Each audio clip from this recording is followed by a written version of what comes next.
ಅದ್ಭುತವಾದ ಒಂದು ಸೂಪ್. ಇದರಲ್ಲಿ ಎಲ್ಲ ಸ್ಪೈಸಸ್ ಎಲ್ಲ ಹಾಕಿ ನಮ್ದು ದೇಸಿ ಸ್ಟೈಲ್ ನಮ್ ತನ ಇರುತ್ತೆ ಇದರಲ್ಲಿ. ನೋಡಿ ಇಷ್ಟು ಕೆಲಸ ಮುಗಿತು ಇದೀಗ.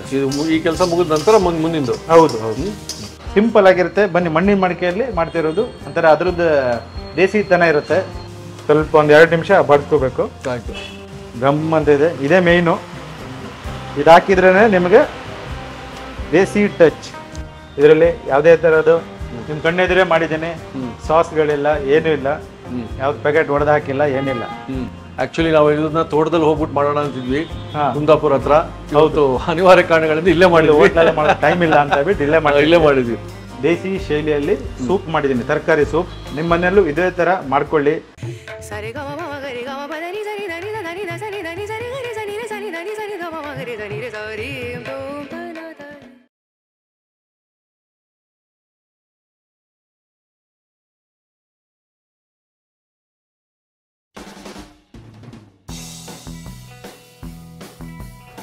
ನಮಸ್ಕಾರ ವೀಕ್ಷಕ ಬಂಧುಗಳಿಗೆ. ಸರ್ ನಮಸ್ಕಾರ. ಸರ್ ನಮಸ್ತೆ ಸರ್, ತುಂಬಾ ದಿನ ಆಯ್ತು. ಅಯ್ಯೋ, ನಿಮ್ಮನ್ನು ನೋಡಿದ ತಕ್ಷಣ ಟ್ರಿಮ್ ಸ್ಲಿಮ್ ಸ್ಮಾರ್ಟ್ ಅದು 3 ವರ್ಡ್ ಬಂದ್ಬಿಡ್ತಾವೆ ಬಾಯಿಗೆ. Thank you sir, thank you.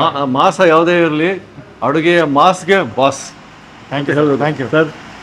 ಅದ್ಭುತ. ನಮ್ಮ ಚಾನಲ್ನಲ್ಲಿ ಮಿಸ್ಸಿಂಗ್ ಎಲ್ಲ ವೀಕ್ಷಕರು ಕಾಮೆಂಟ್ ಹಾಕ್ತಿದ್ರು, ಯಾಕೆ ಸರ್ ಕುಂದಾಪುರ ಶೈಲಿಯ ಕೆಲವು ಅಡುಗೆಗಳು ಕೊಡ್ತಾಯಿದ್ರು, ಯಾಕೆ ಮಿಸ್ ಆಗಿದೆ ಅಂತ. ಇವತ್ತು ನೀವೇ ಹೇಳಬೇಕು ಯಾವ ಅಡುಗೆ ಮಾಡಿ ನೀವು ಶುರು ಮಾಡ್ತೀರಿ ಮತ್ತೆ ಅಂತ. ಎಲ್ಲ ವೀಕ್ಷಕರಿಗೂ ವಂದನೆಗಳು. ಯಾಕಂದರೆ ತುಂಬ ದಿನದಿಂದ ಎಲ್ಲರೂ ಮೆಸೇಜ್ ಆಗ್ತಿದ್ದಾರೆ, ನನಗೆ ಕೇಳ್ತಿದ್ರು ಯಾಕೆ ಅಡುಗೆ ಮಾಡ್ತಾ ಇಲ್ಲ, ತುಂಬ ದಿನ ಬರಲಿಲ್ಲ ಅಂತ. ನಮ್ಮ ಇವ್ರ ಸರ್ ಜೊತೆ ಅಡುಗೆ ಮಾಡಿದ್ರೆ ತುಂಬ ದಿನ ಆಯಿತು. ಹೌದು, ನಾನು ಪರ್ಸ್ನಲ್ ಕೆಲವು ಕೆಲಸಗಳು ಅದೆಲ್ಲ ಇದ್ರಿಂದ ನನಗೆ ಆಗಿಲ್ಲ. ರೆನೋವೇಷನ್ ಇತ್ತು, ಹೋಟೆಲ್ ರೆನೋವೇಷನ್ ಜೊತೆಗೆ ಮನೆ ಕಟ್ಸ್ತಾ ಇದ್ದೀವಿ. ಅದೆಲ್ಲ ಮನೆ ಒಂದು ಕಟ್ತಿದ್ದೀರಾ? ನೋಡಿ, ಎಲ್ಲರಿಗೂ ಕರಿತೀನಿ, ಬರಬೇಕು. ಎಲ್ಲರಿಗೂ ಕರೆಯೋಣ, ಎಲ್ಲ ವೀಕ್ಷಕರೆಲ್ಲರೂ ಬರಬೇಕು. ಇವತ್ತು ಈ ವೆದರಿಗೆ ಅದ್ಭುತವಾದ ಒಂದು ಸೂಪ್. ಸೂಪ್ ಅಂದ್ರೆ ಎಲ್ಲ ತಲೆಯಲ್ಲಿ ಹೋಗುತ್ತೆ, 2 ಮಿನಿಟ್ಸ್ ಕಟ್ ಮಾಡಿದೆ, ಪ್ಯಾಕೆಟ್ ಹೊಡೆದಾಗಿದೆ, ರೆಡಿ ಮಾಡಿದೆ. ಆ ತರ ಸೂಪ್ ಅಲ್ಲ ಇದು. ಇದರಲ್ಲಿ ಎಲ್ಲ ಸ್ಪೈಸಸ್ ಎಲ್ಲ ಹಾಕಿ ನಮ್ದು ದೇಸಿ ಸ್ಟೈಲ್ ನಮ್ ತನ ಇರುತ್ತೆ ಇದರಲ್ಲಿ. ಚಿಕ್ಕ ಮಕ್ಕಳಿಂದ ಹಿಡಿದು ದೊಡ್ಡವರು ಎಲ್ಲರೂ ಕುಡಿಯುವಂತ ಒಂದು ಸೂಪು. ಆರೋಗ್ಯಕರ, ಅದ್ಭುತವಾಗಿರುತ್ತೆ. ಸಿಂಪಲ್, ಚೂರ್ ಪ್ರೊಸೆಸ್ ಇದೆ, ಅದನ್ನೆಲ್ಲ ನಾನು ತೋರಿಸ್ಕೊಡ್ತೀನಿ. ಈಸಿ ಆಗಿದೆ. ಅದಕ್ಕೆ ನಾಮಕರಣ ಏನ್ ಮಾಡಿರಿ ನೀವು? ದೇಸಿ ಸೂಪ್ ಅಂತ ಹೇಳ್ತಾ ಇದ್ದೀನಿ. ಶಾಕಾಹಾರಿ, ಪ್ಯೂರ್ ವೆಜ್, ಎಲ್ಲ ತರಕಾರಿಗಳೆಲ್ಲ ಹಾಕಿ ಮಾಡೋದು. ಅದ್ಭುತವಾಗಿರುತ್ತೆ. ಅದ್ಭುತವಾಗಿದ್ದೇ ಸರ್. ನೀವು ಶುರು ಮಾಡೋಣ ಸರ್? ಖಂಡಿತ. ಓಕೆ ಸರ್, ಶುರು ಮಾಡೋಣ. ಎಲ್ಲ ಇಟ್ಕೊಂಡ್ಬಿಡಿರಿ. ಈಗ ಟೈಮ್ ಜಾಸ್ತಿ ವೇಸ್ಟ್ ಮಾಡೋದು ಬೇಡ, ಕೆಲಸ ಶುರು ಈಗ. ಬನ್ನಿ, ನಮ್ಮ ಸೂಪ್ ಮಾಡಲಿಕ್ಕೆ ನಾನು ಏನೇನು ಐಟಮ್ ತಗೊಂಡಿದ್ದೆ, ಸ್ಪೈಸಸ್, ಚಕ್ಕೆ, ಏಲಕ್ಕಿ, ಲವಂಗ ಎಲ್ಲ ಇದೆ. ಈ ತರ ಒಂದು ತಗೊಂಡಿದ್ದೀನಿ. ಕಾಳು ಮೆಣಸು, ಜೀರಿಗೆ, ಧನಿಯಾ ಎಲ್ಲ ಇದೆ. ಅರ್ಶಿನ, ಎಣ್ಣೆ ತಗೊಂಡಿದ್ದೀನಿ ಒಗ್ಗರಣೆಗೆ. ಕರಿಬೇವು, ಈರುಳ್ಳಿ, ಕ್ಯಾರೆಟ್ ಹಚ್ಕೊಂಡಿರೋದು, ಶುಂಠಿ, ಬೆಳ್ಳುಳ್ಳಿ, ಸ್ವಲ್ಪ ಸ್ಪೆಷಲ್ ಥಿಕ್ನೆಸ್ ಸಲುವಾಗಿ ಗೋಡಂಬಿ ಸ್ವಲ್ಪ ಇದೆ, ಚಿಕ್ಕ ಗೋಡಂಬಿ ಇದು, ಬೀನ್ಸು, ಹಸಿಮೆಣಸಿನ್ಕಾಯಿ, ಟೊಮೊಟೊ, ಕ್ಯಾಬೇಜ್, ಆಮೇಲೆ ಇದು ಪುದೀನ, ಕೊತ್ತಂಬರಿ ಸೊಪ್ಪು, ಕಾರ್ನ್ ಇದೆ, ಜೋಳ ಕಾರ್ನ್, ಮತ್ತು ಗ್ರೀನ್ ಪೀಸ್ ಬಟಾಣಿ ಇದೆ, ಶುಂಠಿ ಮತ್ತು ಬೆಳ್ಳುಳ್ಳಿ ಹಚ್ಕೊಂಡಿರೋದು ಇದು ಒಗ್ಗರಣೆಗೆ, ಚೂರು ಈರುಳ್ಳಿ ಸೊಪ್ಪು ಆಪ್ಷನಲ್ಲಿ. ಓಕೆ ಸರ್, ಅಷ್ಟೇ. ಇಷ್ಟು ಐಟಮ್ ಇದ್ಬಿಟ್ರೆ ಘಮ ಘಮ ಅಂತ ಸೂಪ್ ನಿಮ್ಮ ಮನೆಯಲ್ಲಿ ನೀವು ರೆಡಿ ಮಾಡ್ಬೋದು. ಅಪ್ಪ, ಬನ್ನಿಗೆ ಮೊದಲಿಗೆ ಒಲೆ ಹಾಕ್ತಾ ಇದ್ದೀನಿ. ಮಸಾಲೆ ಹುರ್ಕೊಳ್ಳೋಕ್ಕೆ ಒಂದು 2 ಸ್ಪೂನ್ ಎಣ್ಣೆ ಹಾಕ್ತಾ ಇದ್ದೀನಿ. ನೋಡಿ, ಇದಕ್ಕೆ 1 ಸ್ಪೂನ್ ಧನಿಯಾ ಇದೆ, ಕಾಳು ಮೆಣಸು ಒಂದು ಅರ್ಧ ಸ್ಪೂನು ಜೀರಿಗೆ ಇದೆ, 1/4 ಸ್ಪೂನು ಸೋಂಪು ಇದೆ, ಒಂದು ಸ್ಟಾರ್ ಫ್ಲವರ್, ಚಿಕ್ಕ ಪೀಸ್ 2, ಓಕೆ, ಚಕ್ಕೆ ಒಂದು 4 ಲವಂಗ, ಏಲಕ್ಕಿ ಒಂದು 3 ಪೀಸ್, 2 ಪಲಾವ್ ಎಲೆ. ಇಷ್ಟು ಹಾಕ್ಬಿಟ್ಟು ಮಸಾಲೆ ಹುರಿಬೇಕು. ನಾವು ಮಾಡ್ತಾ ಇರೋದು ದೇಸಿ ಸೂಪು.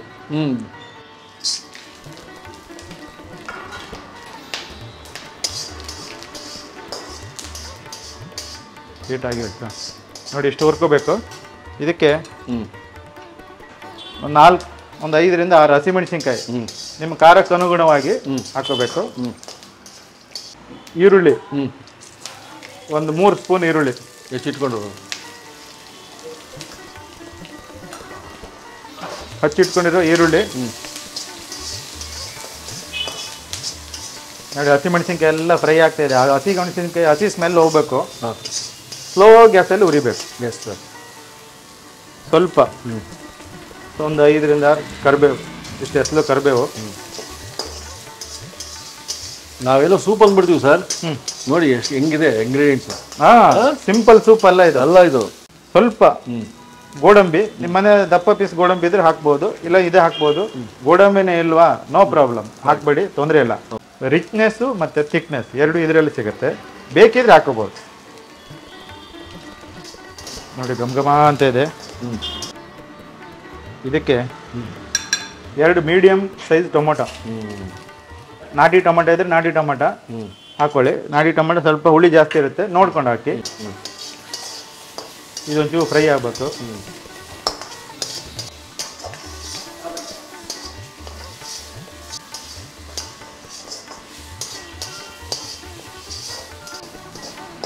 ಸರ್ ನೋಡಿ, ಇವಾಗ ಸ್ವಲ್ಪ ಶುಂಠಿ ಬೆಳ್ಳುಳ್ಳಿ ಹಾಕ್ತಾ ಇದ್ದೀನಿ ರುಬ್ಕೊಳ್ಳೋಕೆ. ಇದು ಒಂದು 10-15 ಒಂದು 10 ಎಸ್ಲು ಬೆಳ್ಳುಳ್ಳಿ, ಶುಂಠಿ ಒಂದು ಅರ್ಧ ಇಂಚ್ ಶುಂಠಿ,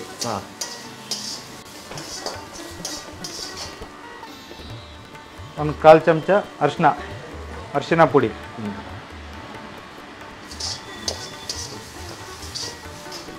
ಇವಾಗ ಇದಕ್ಕೆ 1 ಕಪ್ಪು ಪುದೀನ, 1 ಕಪ್ಪು ಕೊತ್ತಂಬರಿ ಸೊಪ್ಪು.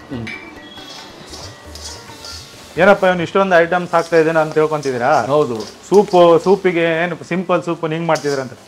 ಖಂಡಿತ ಸಿಂಪಲ್ ಮಾಡೋದು ನೋಡಿ, ಅದನ್ನು ಕುಡಿದ್ ನೋಡಿ. ಇದೊಂಚೂರು ಕೆಲಸ ಇರುತ್ತೆ, ಇದನ್ನು ಮಾಡ್ಕೊಂಡು ಕುಡಿದ್ ನೋಡಿ, ಅಜಗಜಾಂತರ ವ್ಯತ್ಯಾಸ. ಆಮೇಲೆ ಹೆಲ್ತ್ಗೂ ಕೂಡ ಅಷ್ಟೊಂದು ಬೆನಿಫಿಟ್ ಸಿಗುತ್ತೆ. ನಾವು ಹಾಕಿರೋ ಪ್ರತಿಯೊಂದು ಸ್ಪೈಸಸ್ ಅಲ್ಲಿ ಒಂದೊಂದು ಗುಣ ಇದೆ. ಶುಂಠಿ, ಬೆಳ್ಳುಳ್ಳಿ, ಈರುಳ್ಳಿ ಪ್ರತಿಯೊಂದು ನಾವು ಹಾಕಿದೀವಿ. ಈಗ ಹಸಿಮೆಣಸಿನಕಾಯಿ ಸೊಪ್ಪುಗಳು ಹಾಕಿದೀವಿ. ಎಲ್ಲದರಲ್ಲೂ ಅದರದ್ದೇ ಆದ ಒಂದೊಂದು ವಿಶೇಷವಾದ ಗುಣ ಇದೆ. ನಿಮ್ಮ ಆರೋಗ್ಯಕ್ಕೆ ತುಂಬಾ ಒಳ್ಳೇದು. ಈ ವೆದರಿಗಂತೂ ಸಖತ್ತಾಗಿರುತ್ತೆ. ನೋಡಿ ಇಷ್ಟೇ ಕೆಲಸ. ಇದನ್ನಿಟ್ಟು ಫ್ರೈ ಮಾಡ್ಕೊಂಡು ಇದಕ್ಕೊಂಚೂರು ಉಪ್ಪು, ಈಗ ಮಸಾಲೆ ಇದಕ್ಕೆಲ್ಲ ಸ್ವಲ್ಪ ಉಪ್ಪು ಹಿಡಿಬೇಕು. ಇದಕ್ಕೆ ಸ್ವಲ್ಪ ಉಪ್ಪು ಹಾಕ್ಬಿಟ್ಟು ನಾವು ರುಬ್ಬೇಕು. ಒಂದಿಷ್ಟು 1/4 ಚಮಚ ಉಪ್ಪು ಹಾಕ್ತೀನಿ, ಯಾಕಂದ್ರೆ ಈ ಮಸಾಲೆಗೆಲ್ಲ ಸ್ವಲ್ಪ ಉಪ್ಪು ಹಿಡಿದಿರುತ್ತೆ ಈ ಉಪ್ಪು ಹಾಕೊಂಡ್ರೆ. ಇಷ್ಟು ಮಾಡಿ ತಣ್ಣಗಾದ್ಮೇಲೆ ನೋಡಿ ಇಷ್ಟು ಕೆಲಸ ಮುಗೀತಿದೀಗ. ಈ ಕೆಲಸ ಮುಗಿದ ನಂತರ ಮುಂದಿಂದು. ಹೌದು ಹೌದು, ಮುಗೀತಿದ್ದು. ಇದೊಂದು ತಣ್ಣಗಾದ್ಮೇಲೆ ಚೆನ್ನಾಗಿ ನೈಸ್ ಮಾಡಿ ರುಬ್ಬೇಕು. ಈಗ ಮಸಾಲೆ ಹುರಿದಿದ್ದು ತಣ್ಣಗಾಗಿದೆ. ಇದಕ್ಕೆ ಸ್ವಲ್ಪ ನೀರು ಹಾಕೊಂಡು ರುಬ್ಕೊಂಬನ್ನಿ. ನೋಡಿ ಇದು ಸ್ವಲ್ಪ ನೀರು ಹಾಕ್ಬಿಟ್ಟು ಈ ತರ ಪೇಸ್ಟ್ ಮಾಡಿದ್ದಾರೆ. ರೆಡಿ ಆಯ್ತು. ಇದೇ ಗಮ್ಮಂತ ಇದೆ. ಬನ್ನಿ ಇವಾಗ ಶುರು ಮಾಡೋಣ. ಅದೇ ಮೇನ್ ಅಲ್ಲ ಸರ್, ರುಬ್ಕೊಂಬಂದಿರೋದೇ ಪರಿಮಳ. ಈಗ ಏನ್ ರುಬ್ಕೊಂಬಂದಿದ್ದೀವಿ ಇದೇ ಈ ಸೂಪಿನ ಸ್ಪೆಷಾಲಿಟಿ. ಭಾಗ 2 ಶುರು. ಈಗ ನೋಡಿ, ನಮ್ಮ ದೇಸಿ ಶೈಲಿ ಅಂತ ಹೇಳಿದ್ದೆ, ನಮ್ಮ ಹಳ್ಳಿ ಶೈಲಿ ದೇಸಿ ಸ್ಟೈಲ್ ಅಂತ ಹೇಳಿದ್ದೆ. ಅದಕ್ಕೆ ಮಣ್ಣಿನ ಮಡಿಕೆಯಲ್ಲೇ ಮಾಡ್ತೇನೆ. ಇದು ಆಕ್ಚುಲಿ ನಮ್ಮ ಹೋಟ್ಲಲ್ಲಿ ರೆಗ್ಯುಲರ್ ಆಗಿ ಸಿಗಲ್ಲ. ಕ್ಯಾಟ್ರಿಂಗು ಈ ಥರ ಫಂಕ್ಷನ್ ಯಾರೋ ಆರ್ಡರ್ ಕೊಟ್ಟರೆ ಅಷ್ಟೇ ಮಾಡೋದು. ಇದು ಡೈಲಿ ನಮ್ಮ ಹೋಟ್ಲಲ್ಲಿ ಸಿಗಲ್ಲ. ಆ್ಯಕ್ಚುಲಿ ನಮ್ಮದು ರಘುಸ್ ಕಿಚನ್ ನಾನ್ ವೆಜ್ ಅಂತಾರೆ. ನಮ್ಮದು ವೆಜ್ಜು ಇದೆ, ವೆಜ್ ಸೆಕ್ಷನ್ ಬೇರೆ ಇದೆ. ಅದು ಇಲ್ಲಿ ಮಾಡಲ್ಲ ನಾವು. ವೆಜ್ ಅಡುಗೆ ಕ್ಯಾಟ್ರಿಂಗ್ ಬಂದರೆ ಬೇರೆ ಕಡೆ ಸೆಕ್ಷನ್ ಇದೆ. ಅದು ಒಂದಿನ ನಿಮಗೆ ತೋರಿಸ್ತೀನಿ ನಮ್ದು ವೆಜ್ ಕ್ಯಾಟ್ರಿಂಗ್ ಸೆಕ್ಷನ್ ಎಲ್ಲಿದೆ ಅಂತ ಬಿಟ್ಟು. ಸಿಂಪಲ್ ಆಗಿರುತ್ತೆ. ಬನ್ನಿ, ಮಣ್ಣಿನ ಮಡಿಕೆಯಲ್ಲಿ ಮಾಡ್ತಿರೋದು. ಒಂಥರ ಅದ್ರದ್ದು ದೇಸಿ ತನ ಇರುತ್ತೆ. ಗ್ಯಾಸ್ ಹಚ್ಕೊಂಡಿದ್ದೀನಿ, ಬಿಸಿ ಆಯಿತು. Catering ತೊಗೊಳ್ತಿರಲ್ಲ sir? ಓ ಖಂಡಿತ, ಫೋನ್ ಮಾಡ್ಬೋದು. 10 ಜನರಿಂದ 1000 ಜನ ಇದ್ರೂ ನಮ್ಮಲ್ಲಿ ಕ್ಯಾಟ್ರಿಂಗ್ ಸೌಲಭ್ಯ ಇದೆ. ಪ್ಯೂರ್ ವೆಜ್ ಸೆಪರೇಟ್ ಆಗಿರುತ್ತೆ. ವೆಜ್ ಸೆಕ್ಷನ್ ಈ ಹೋಟ್ಲಲ್ಲಿ ಅದು ಟಚ್ ಇರಲ್ಲ. ನಾನ್ ವೆಜ್ ಬಂದು ನಮ್ಮ ಹೋಟ್ಲಲ್ಲೇ ಮಾಡ್ತೀವಿ. ನಿಮ್ದು ಅಲ್ಲಿಗೆ ಬಂದು ಮಾಡಿ ಅಂದ್ರು ಒಂದು 500 ಜನಕ್ಕಿಂತ ಮೇಲಿದ್ರೆ ನಿಮ್ಮ ಮನೆಗೆ ಬಂದು ಅಡುಗೆ ಮಾಡ್ತೀವಿ. ಇದಕ್ಕೀಗ ಎಣ್ಣೆ ಒಂದು 3 ರಿಂದ 4 ಚಮಚ. ನೀವು ಕೊಬ್ಬರಿ ಎಣ್ಣೆ ಬೇಕಾದ್ರೆ ಯೂಸ್ ಮಾಡ್ಬೋದು, ಇಲ್ಲಾಂದ್ರೆ ಗಾಣದ ಎಣ್ಣೆ ಯೂಸ್ ಮಾಡ್ಬೋದು. ಪ್ಯೂರ್ ಬೆಣ್ಣೆನೂ ನೀವು ಯೂಸ್ ಮಾಡ್ಬೋದು. ಯಾವ್ದು ಬೇಕಾದ್ರೆ ಯೂಸ್ ಮಾಡಿ, ಸಖತ್ತಾಗಿರುತ್ತೆ. ಸೂಪ್ ಅಂದ್ರೆ ಅಲ್ಲಲ್ಲಿ ಬೆಳ್ಳುಳ್ಳಿ ಶುಂಠಿ ಎಲ್ಲ ಸಿಗಬೇಕು. ಆಲ್ರೆಡಿ ಮಸಾಲೆ ರುಬ್ಬೋದಕ್ಕೆ ಹಾಕಿದ್ದೀವಿ. ಇದು ನಿಮಗೆ ಸ್ವಲ್ಪ ಒಗ್ಗರಣೆಗೆ ಸ್ವಲ್ಪ ಬೆಳ್ಳುಳ್ಳಿ 1 ಚಮಚ, ಶುಂಠಿ ಸ್ವಲ್ಪ ಕಮ್ಮಿ, ಒಂದು ಅರ್ಧ ಚಮಚ ಅಷ್ಟೇ. ತುಂಬ ಜಾಸ್ತಿ ಹಾಕಿದ್ರೆ ಅಲ್ಲಲ್ಲಿ ಕೈ ಜಾಸ್ತಿ ಸಿಗುತ್ತೆ. ಈರುಳ್ಳಿನೂ ಕೂಡ ನಾವು ರುಬ್ಬಕ್ಕೆ ಹಾಕೊಂಡಿದ್ದೀವಿ. ಇದಕ್ಕೆ ಒಗ್ಗರಣೆಗೆ ಒಂದು 3 ಚಮಚ ಈರುಳ್ಳಿ. ಇದು ಒಗ್ಗರಣೆ, ಗಡಿಗೆಯಲ್ಲಿ ಒಗ್ಗರಣೆ. ಒಳ್ಳೆ ಹಳ್ಳಿ ಈ ತರ ಮಾಡಿ ನಿಮ್ಮ ಮನೆಯವ್ರಿಗೆ ಕೊಡಿ. ಚಳಿ ಕೆಲಸ ಮಾಡಿ ಬಂದಿರ್ತಾರೆ, ಸ್ಕೂಲಿಂದ ಬಂದಿರ್ತಾರೆ ಮಕ್ಕಳು, ಒಂಥರ ಕೋಲ್ಡ್ ಚಳಿ ವಾತಾವರಣ. ಖಂಡಿತ ನಿಮಗೆ ಪ್ರಶಂಸೆ ಸಿಗುತ್ತೆ, ಗ್ಯಾರಂಟಿ. ನೀವೆಲ್ಲರೂ ನಿಮ್ಮ ಮನೇಲಿ ಈ ತರ ಮಾಡ್ಕೊಂಡ್ಬಿಟ್ಟು ನೋಡಿ. ಚೆನ್ನಾಗಿ ಬಂದ್ರೂ ಕಮೆಂಟ್ ಹಾಕಿ, ಚೆನ್ನಾಗಿಲ್ಲ ಅಂದ್ರೂ ಕಮೆಂಟ್ ಬಾಕ್ಸಲ್ಲಿ ಕಮೆಂಟ್ ಹಾಕಿ. ನೋಡಿ, ಈ ಡೈಲಾಗ್ ಹೆಸರು ಬರ್ಬೇಕು ನಾವಿಲ್ಲಿ. ರಾಘುಸ್ ಕಿಚನ್ ಸಿಗುತ್ತಿದ್ವು. ಸ್ವಲ್ಪ ಇದು ಫ್ರೈ ಆಯಿತು. ಇದಕ್ಕೆ ಇವಾಗ ನೈಸಾಗಿ ಹಚ್ಕೊಂಡಿರೋ ಕ್ಯಾರೆಟು. ಕೆಲವರಿಗೆ ಕ್ಯಾರೆಟ್ ಅಂದ್ರೆ ಇಷ್ಟ ಇರಲ್ಲ. ಈ ಸೂಪಲ್ಲ ಈ ಥರ ಎಲ್ಲ ಮಾಡಿ ಕೊಡಿ ಮಕ್ಕಳಿಗೆ. ಸ್ವಲ್ಪ ಬೀನ್ಸು ಒಂದು ಕಪ್ಪು. ತರಕಾರಿ ನೀವು ಎಷ್ಟು ಬೇಕಾದ್ರೆ ಹಾಕ್ಬೋದು ಯಥೇಚ್ಛವಾಗಿ. ಆಮೇಲೆ ಸ್ವಲ್ಪ ಕ್ಯಾಬೇಜು ಒಂದು ಅರ್ಧ ಕಪ್ ಸಾಕು. ಎಲ್ಲರಿಗೆ ಇಷ್ಟ ಆಗಲ್ಲ, ನೀವು ಸ್ಕಿಪ್ ಮಾಡ್ಕೋಬೋದು, ತೊಂದರೆ ಇಲ್ಲ. ಬಟ್ ಚೆನ್ನಾಗಿರುತ್ತೆ ಕ್ಯಾಬೇಜ್ ಹಾಕ್ತಿದ್ರೆ ಒಂದು ಅರ್ಧ ಕಪ್ಪು. ಆಮೇಲೆ ನೀವು ಇದಕ್ಕೆ ಮಶ್ರೂಮ್ ಆ್ಯಡ್ ಮಾಡೋರು ಸ್ವಲ್ಪ ಮಶ್ರೂಮ್ ಆ್ಯಡ್ ಮಾಡ್ಕೋಬೋದು. ಕೆಲವರು ಮಶ್ರೂಮ್ ತಿನ್ನಲ್ಲ ಅಂದರೆ ಬಿಡಿ. ಇದಕ್ಕೆ ನೀವು ತರಕಾರಿ ಎಲ್ಲ ಸ್ಕಿಪ್ ಮಾಡಿ ಡ್ರಮ್ ಸ್ಟಿಕ್ ನುಗ್ಗೆಕಾಯಿ ಹಾಕಿ ಮಾಡಿ, ಅದು ಅದ್ಭುತ ಆಗಿರ್ತದೆ ಸೂಪು. ಜಸ್ಟ್ ಇದೇ ಜಾಗಕ್ಕೆ ನುಗ್ಗೆಕಾಯಿ ಒಗ್ಗರಣೆ ಕೊಟ್ಬಿಟ್ಟು ಆ ಮಸಾಲೆ ಹಾಕ್ಬಿಟ್ಟು ಮಾಡಿ, ಅದು ಟಾಪು. ಬರೀ ಮಶ್ರೂಮ್ ಹಾಕಿಬಿಟ್ಟು ಮಾಡ್ಬೋದು, ಅದು ಸಖತ್ತಾಗಿರುತ್ತೆ. ಇದು ಎಲ್ಲ ಮಿಕ್ಸು ವೆಜ್. ಇದು ಇವಾಗ ಇದಕ್ಕೆ 1 ಕಪ್ಪು ಗ್ರೀನ್ ಪೀಸ್ ಹಸಿ ಬಟಾಣಿ ಇದು ಸಾಫ್ಟ್ ಇದೆ, ಮತ್ತೆ ಜೋಳ ಕಾರ್ನು ಇದು ಹಾಕ್ತಾ ಇದ್ದೀನಿ. ಇದೆಲ್ಲ ಒಂದು ಪರಿಮಳ ಬರ್ತಾ ಇದೆ ಸರ್, ಘಮ ಎಲ್ಲ ಸೇರಿ ಒಂಥರ ಘಮ ಬರ್ತಾ ಇದೆ. ಆ ಶುಂಠಿ ಬೆಳ್ಳುಳ್ಳಿ ಸ್ವಲ್ಪ ಒಂದು 2 ನಿಮಿಷ ಬಡಿಸ್ಕೋಬೇಕು. ಆಯ್ತು, ಬನ್ನಿ. ಇದು ಆಲ್ಮೋಸ್ಟ್ ಸ್ವಲ್ಪ ಬಾಯ್ಲ್ ಆಯಿತು. ಸರ್ ಇದಕ್ಕೆ ಇವಾಗ ಆಲ್ರೆಡಿ ಮಸಾಲೆ ರುಬ್ಕೊಳ್ಳೋಕ್ಕೆ ಸ್ವಲ್ಪ ಉಪ್ಪು ಹಾಕಿದ್ದೀನಿ. ಇದಕ್ಕೆಲ್ಲ ತರಕಾರಿಗೆ ಉಪ್ಪು ಹಿಡಿಬೇಕು, ಅದಕ್ಕೆ ಒಂದು 1/4 ಚಮಚ ಉಪ್ಪು ಹಾಕ್ತೀನಿ. ಈಗ ಫೈನಲ್ ಆಗಿ ಉಪ್ಪು ಚೆಕ್ ಮಾಡ್ಕೊಂಡು ಆ್ಯಡ್ ಮಾಡ್ಬೋದು. ಇದಕ್ಕೆ ಸ್ವಲ್ಪ ಉಪ್ಪು ಹಿಡಿತದೆ. ಇವಾಗ ಬೀನ್ಸು ಕ್ಯಾರೆಟಿಗೆಲ್ಲ ಸ್ವಲ್ಪ ಹಿಡಿಬೇಕಲ್ಲ, ಸ್ವಲ್ಪ ಉಪ್ಪು ಅದಕ್ಕೆ ಸ್ವಲ್ಪ ಹಾಕ್ತಾ ಇದ್ದೀನಿ. ಆಯಿತು. ಇವಾಗ ರುಬ್ಕೊಂಡಿರೋ ಸೊಪ್ಪು ಮತ್ತು ಎಲ್ಲ ಸ್ಪೈಸಸ್ ಎಲ್ಲ ಹಾಕಿ ರುಬ್ಕೊಂಡಿರುವ ಪೇಸ್ಟ್ ಗಮ್ ಅಂತ ಇದೆ. ಇದೇ ಮೇಯ್ನು. ಇದು ಹಾಕಿದ್ರೇ ನಿಮಗೆ ದೇಸಿ ಟಚ್.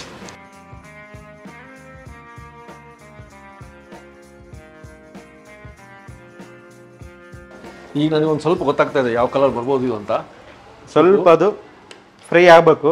ನಾವು ಕೂಡಲೇ ನೀರು ಹಾಕಬಾರ್ದು. ಇದು ಒಂಚೂರು ಫ್ರೈ ಆಗಿ ಚೂರು ಆಯಿಲ್ ಬಿಟ್ಕೊಳ್ಳುತ್ತೆ. ಅಲ್ಲಿ ತನಕ ಒಂಚೂರು ಒಂದು 5 ನಿಮಿಷ ಬಿಡಬೇಕು ಸಣ್ಣ ಉರಿಯಲ್ಲಿ.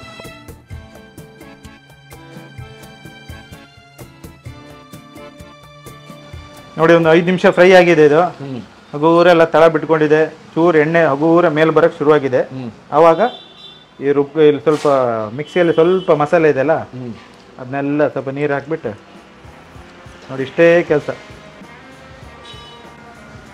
ಒಂದು ಅರ್ಧ ಲೀಟ್ರ್ ಆಗುವಷ್ಟು ನೀರು ಹಾಕ್ತಾ ಇದ್ದೀನಿ. ನಿಮ್ಗೆ ಎಷ್ಟು ಬೇಕು ಅಷ್ಟು ಹಾಕೋಬೋದು. ಇದು ಈ ಬಣ್ಣ ಸರ್, ಇದು ನೋಡಿ ಕುದಿ ಬರ್ತಾ ಇದೆ. ಘಮ ಬರ್ತಾ ಇದೆಯಾ? ಬರ್ತಾ ಇದೆ ಸರ್, ಅವಾಗಿಂದ ಬರ್ತಾ ಇದೆ. ಆಮೇಲೆ ಇದು ಕುದಿ ಬಂದ್ಮೇಲೆ ಎಷ್ಟೊತ್ತು ಅದೇ ತರ ಬಿಡಬೇಕು? 5 ನಿಮಿಷ. ಒಂದು 50 to 70% ಬಾಯ್ಲ್ ಆಗುತ್ತೆ. ಫುಲ್ ಬಾಯ್ಲ್ ಅವಾಗ ನಮ್ಮ ಸೂಪ್ ರೆಡಿ ಆಗುತ್ತೆ.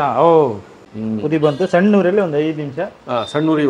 ಉಪ್ಪು ಈ ಟೈಮಲ್ಲಿ ನೋಡ್ಕೊಬಿಟ್ಟು ಉಪ್ಪು ಬೇಕಾದ್ರೆ ಒಂಚೂರು ಹಾಕ್ಬೋದು. ಇದರಲ್ಲಿ ಯಾವುದೇ ಥರದ್ದು ನಿಮ್ಮ ಕಣ್ಣೆದುರೇ ಮಾಡಿದ್ದೇನೆ. ಸಾಸ್ಗಳಿಲ್ಲ, ಏನೂ ಇಲ್ಲ, ಯಾವ್ದು ಪ್ಯಾಕೆಟ್ ಹೊಡೆದು ಹಾಕಿಲ್ಲ, ಏನಿಲ್ಲ. ಇದು ನೀವು ದೇಸಿ ಸ್ವಂತ ನಮ್ಮ ಹಳ್ಳಿ ಶೈಲಿ ನಾವೇನು ಮಾಡ್ಕೊತೀವೋ ಮನೆಗಳಲ್ಲಿ ಅದೇ ಥರ ಸೂಪು ಸಖತ್ತಾಗಿರುತ್ತೆ. ವೆಜಿಟೇಬಲ್ ಎಲ್ಲ ವೆಜ್ ಹಾಕಿದ್ದೀನಿ. ನುಗ್ಗೆಕಾಯಿ ಅಥವಾ ಮಶ್ರೂಮ್ ಆ ಥರ ಬೇರೆ ಬೇರೆ ಥರ ನೀವು ಮಾಡ್ಕೋಬೋದು. ಆಕ್ಚುಲಿ ನಾವು ಇದನ್ನ ತೋಟದಲ್ಲಿ ಹೋಗ್ಬಿಟ್ಟು ಮಾಡೋಣ ಅಂತಿದ್ವಿ, ಕುಂದಾಪುರ ಹತ್ರ. ಹೌದು, ಅನಿವಾರ್ಯ ಕಾರಣಗಳಿಂದ ಇಲ್ಲೇ ಮಾಡಿದ್ವಿ. ಟೈಮ್ ಇಲ್ಲ ಅಂತ ಹೇಳ್ಬಿಟ್ಟು ಇಲ್ಲೇ ಮಾಡಿದ್ವಿ. ಕುಂದಾಪುರಕ್ಕೆ ಹೋಗಿ ಇನ್ನೊಂದ್ಸಲ ಒಳ್ಳೆ ಒಳ್ಳೆ ಅಡುಗೆಗಳು ಅಲ್ಲೇ ನದಿ ತೀರದಲ್ಲೇ ನಾವು ಮಾಡ್ತೀವಿ. ವೀಕ್ಷಿಸ್ತಾ ಇರಿ. ಹೌದೌದು.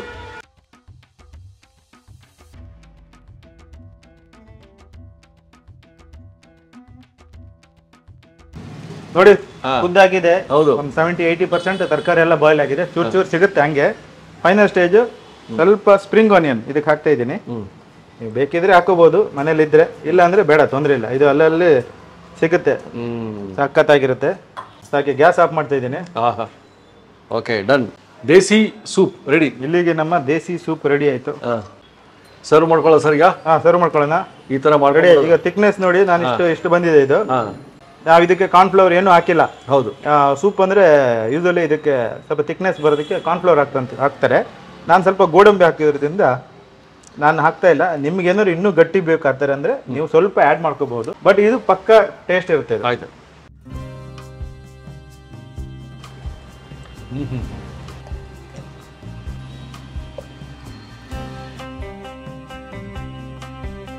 S sir, ready ಮಾಡ್ಬಿಟ್ರಿ.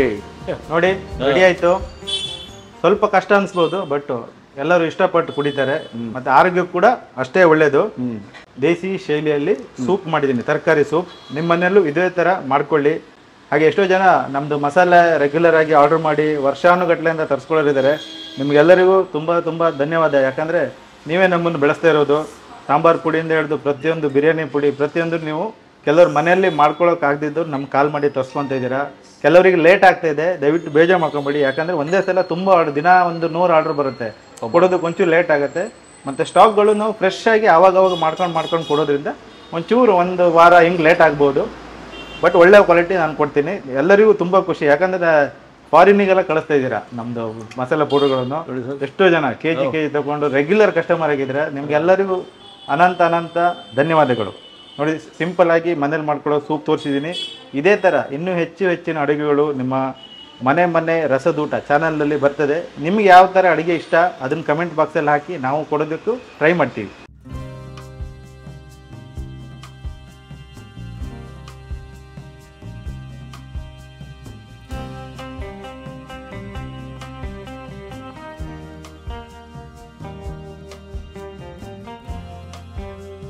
ಇನ್ನೂ ಅನೇಕ ಸ್ವಾದಿಷ್ಟ ರೆಸಿಪಿಗಳಿಗಾಗಿ ಸಬ್ಸ್ಕ್ರೈಬ್ ಮಾಡುವುದನ್ನು ಮರೆಯಬೇಡಿ.